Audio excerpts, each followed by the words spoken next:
Msanuaji kama msanuaji kwenye harakati za kampeni kwa Baba Levo, mgombea ubunge kwa tiketi ya chama cha CCM kwa jimbo la Kigoma mjini. Kama unavyoweza kuona msululu na msafara ambao haujawahi kutokea katika mkoa wa Kigoma tokea Tanzania imepata uhuru. Basi nikizungumzia moja kati ya misafara ambayo hivi sasa imewekwa kwenye rekodi na video ni hiyo, na ndo ushahidi wa kutosha kwamba Diamond anakubalika. Maelfu na maelfu ambayo yamejitokeza kwa lengo la kutaka kumuona Nasibu Simba la Masimba Dangote, na ndio maana tunasema kwamba huyu ni Tanzania finest na king of bongo flavor. Nani kama Diamond, nani kama Simba la Masimba Dangote? Moja kati ya rekodi ambayo inabidi iheshimiwe sana kutokana pia na aina ya kile anachokifanya mpaka hivi sasa. Yani wasanii ni wengi ambao tayari walisha kupita katika mkoa wa Kigoma,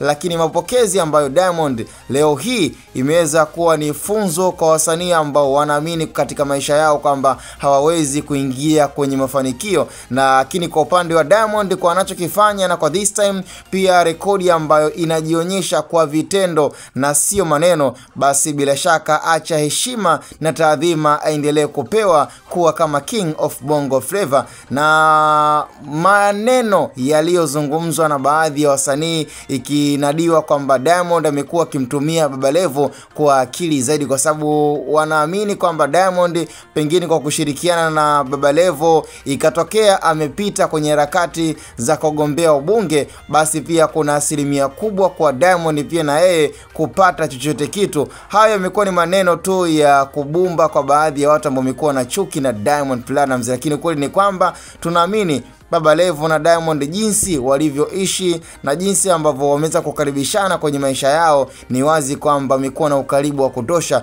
Hivyo kwa Diamond kumsupport Baba Levo kwenye harakati za kampeni, huenda kuna watu wengi sana wameamua kukunja na kuona kwamba labda Diamond kuna kitu ambacho yeye yuko after, kwa sababu ya Baba Levo ikatokea amefanikiwa kuwa mbunge wa Kigoma mjini, basi Diamond kwa yeye anaamini inaweza ikawa ni favor kubwa, licha ya kwamba tukienda mbele na kurudi nyuma Diamond na Baba Levo wanatokea kwenye mkoa mmoja. Hivyo sidhani kama kuna shida kama kile alichokizungumza Mwijaku kwamba Baba Levo na Diamond kuna jambo ambalo wanalitengeneza na ndio maana pia wamekuwa na ukaribu wa kutosha. Lakini ukweli ni kwamba Diamond na Baba Levo sidhani kama kuna watu wanaweza kujiuliza kwamba ni kwa nini wameamua kuwa karibu, ama pia ni kwa nini labda issue ya kumsupport kwenye harakati za kampeni za kugombea ubunge kwa jimbo la Kigoma mjini labda kuna shida yoyote. Ila all in all ni kwamba hakuna msanii kama Diamond kutokana pia na aina ya rekodi anazozitengeneza kwa hivi sasa.